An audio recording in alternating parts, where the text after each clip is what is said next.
Akka magaalaa Finfinneetti hojiin xiyyeeffannoo addaan irratti hojjetamaa jiru keessaa kenniisa tajaajila ammayyeessuudha. Kanaanis egaa jiraattonni magaalattii giddugala tokkotti tajaajila garaagaraa akka argataniif hojii hedduun hojjetameera. Isaan keessaa giddugala tajaajila bakka tokko Addis Masoob kutaalee magaalotaa hundatti eegaleeti kan inni jiru. Nutis egaa kutaa magaalaa Akaaqee Qaallitti giddugala tajaajila iddoo tokko Addis Masoobitti kan argamu. Tajaajila as keessa jiru maal akka ta'e hubannee kan isin biraan geenyu ta'a nu waliin tura.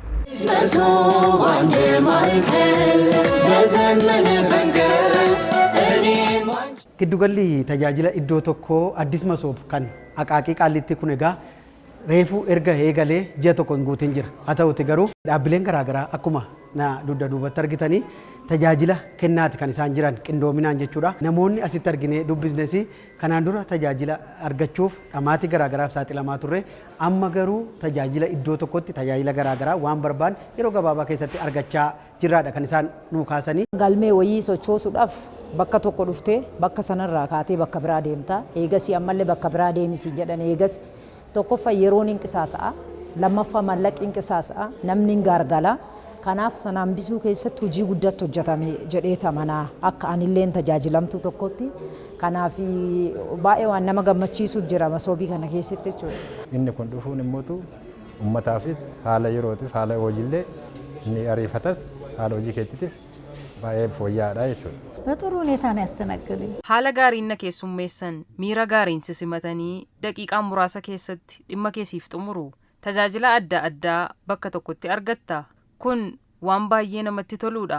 Kunis egaa malaammaltummaa fi hojimaata badaa balleessuu keessatti shoora olaanaa qabaadha kan isaan jedhan. Namni waa wayii si hojjetee mallaqa gaafata. Manni kun waan akkasii hin qabu. Waan sirraa eegamu guuttee dhufte dirqama kee yoo baate mannichillee dirqama isaa sana fudhatee akka abbummaatti dhimma isaa si gargaara kallattii deemuu qabdu sitti himaa si gorsa haala sanaan hojjetama. ደግሞ ሙስና ምናምን የሚባለው ነገር Malaammaltummaa waan jedhamu as keessatti hin argitu.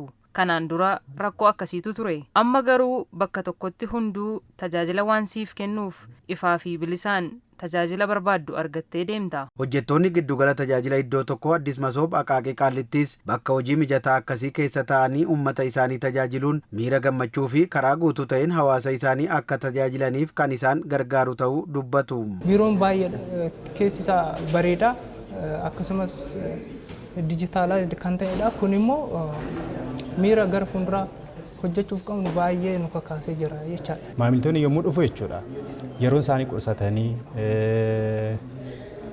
qarshii isaanii qusatanii tajaajila guddaa argataa deemaaru nu galateeffataa deemaaru. Hojii gaggeessaan giddugala tajaajila iddoo tokko Addis Masoob Akaaqee Qaallitti obbo Alamaayyoo Qasalaa giddugalichi hojii kan eegale umurii ji'a tokko hin guunne keessatti dhaabbilee federaalaa 5 dabalatee dhaabbileen 22 tajaajila garaagaraa 114 kennaa jiraachuu eeruun gara fuulduraattis tajaajilawwan giddugalichatti kennaman dabaluuf hojjechaa jiraachuu kaasaniiru.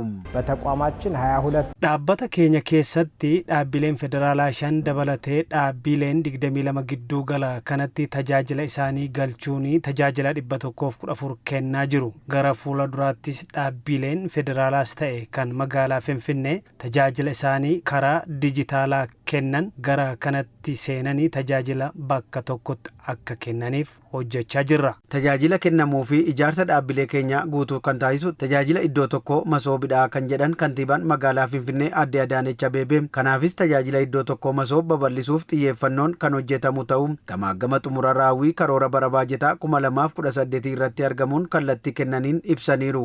እኛን አገልግሎትና የተቋም ግንባታ ሙሉ የሚያደርገው መሶብ ነው።